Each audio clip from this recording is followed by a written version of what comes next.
Before I comment on today's readings, in particular the Gospel reading, I just have a few announcements, and it's in regards to the Feast of St. Anthony. As you know, in our parish, we have a great devotion to St. Anthony. Many people have a great devotion to St. Anthony.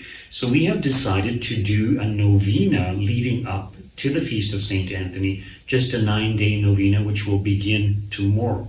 So normally it's the Tuesdays prior to the feast for 13 weeks, I think. But we're just going to do a 9-day novena, so we're inviting you to participate in that, to do a novena yourselves. And we are planning to have a Mass in honor of St. Anthony on June 13th, which is his feast day.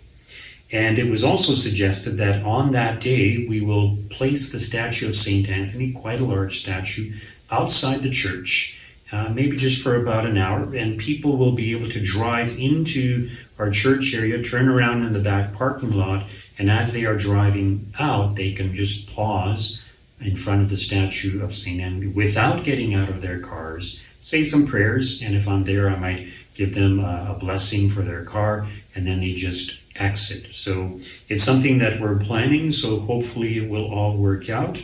And just also a reminder that this evening there will be the Fraternal Benefits presentation by the Knights of Columbus, and that's at 7 p.m. So any members of the Knights of Columbus or anyone who might be interested in trying to find out what's the benefits that can be had by being a member or their insurance policies as well. So you might be very interested in that. So I encourage you to look at our website and you can sign up for that webinar that's going to be on this evening.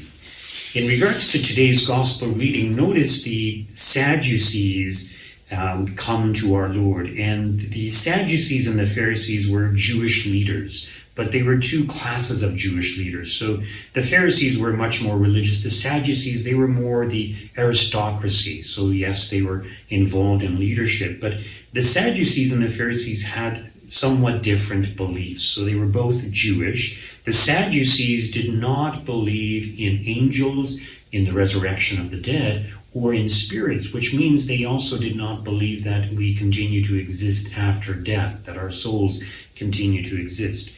The Pharisees, on the other hand, did believe in all these things. So the Sadducees are trying to kind of present a difficult question to our Lord. And if you think about it, their question in some sense makes sense, but only if we have the misunderstanding that they had. So our Lord points out what their misunderstanding is. So in the Jewish tradition, having children was a tremendous blessing. And the more children you had, in many ways, the more it was a sign of God's blessings for you.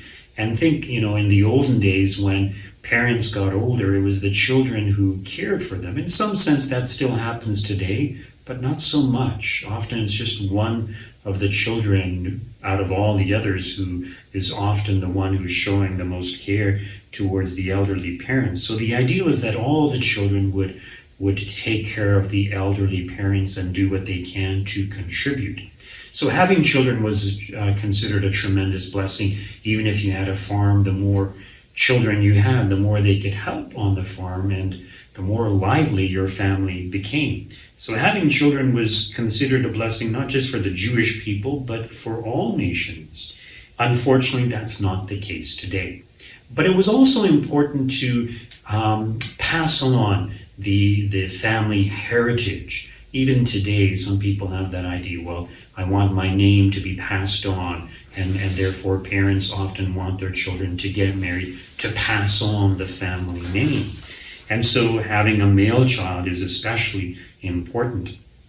So because this was so important in the Jewish tradition, especially take, for example, if you were of one of those tribes that believed that the Messiah would come from your tribe, nobody knew who would be the great ancestor of the future Messiah. So passing on your family name, your family heritage was extremely important. So if the eldest brother of a family, let's say he had other brothers, if the eldest brother got married and dies without having any children, especially the eldest brother, carrying on the family name through the eldest brother was considered the most important. because this was so important, the younger brothers who were free to marry, they would have an obligation, or at least the next one in line, to take the wife of the eldest brother and to raise up children on behalf of his deceased brother. So the Sadducees point out to our Lord, well, what if you had a situation where there were 7 brothers and they all wanted to carry on the family heritage, but none of them had children? And in the resurrection, whose wife would she be, because she had 7 husbands? So they're going with the assumption that in the resurrection, everything will be just as it is right now. But that's not the case. So as our Lord points out, that once we are resurrected, we will be like the angels.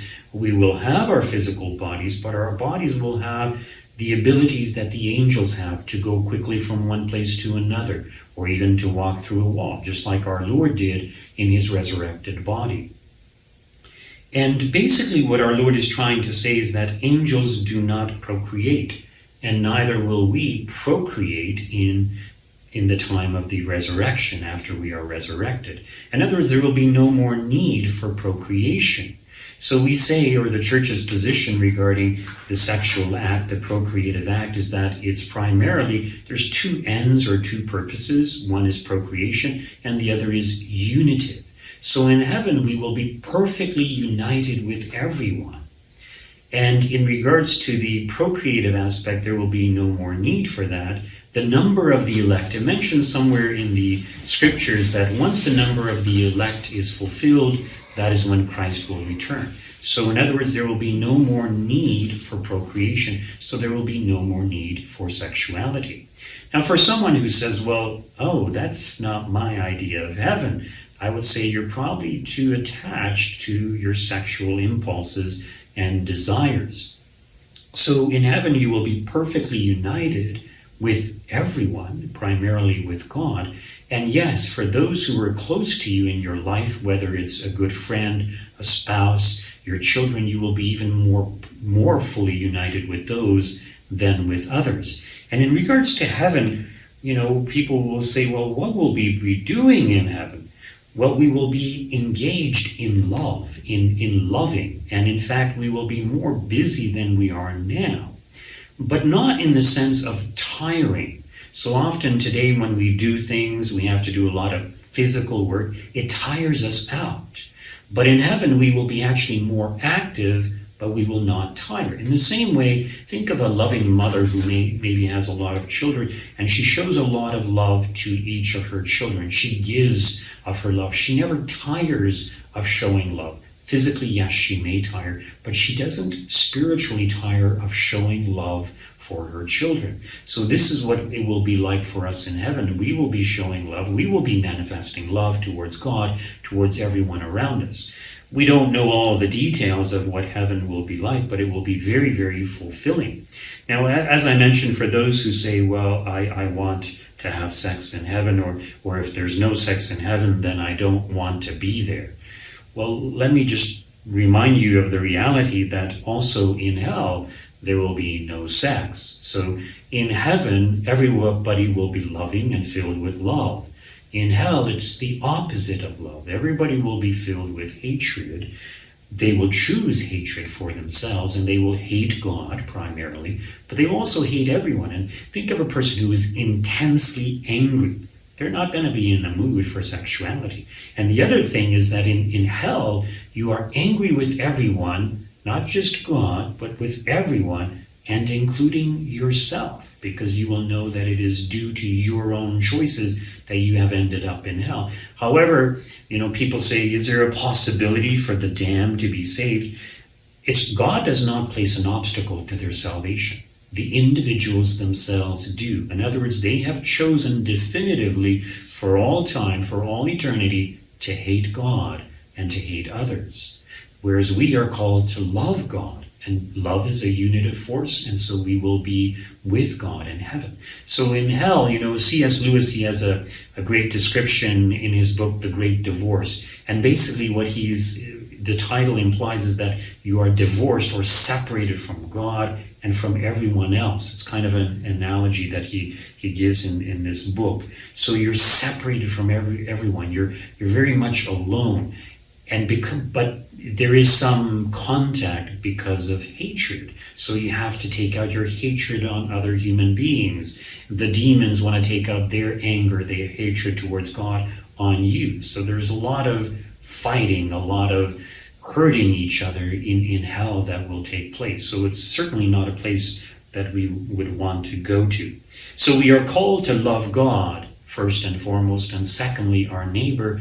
The more we love now, the greater our chances are of making it to heaven. And the greater our level of love here and now, the higher will be our degree of glory in heaven.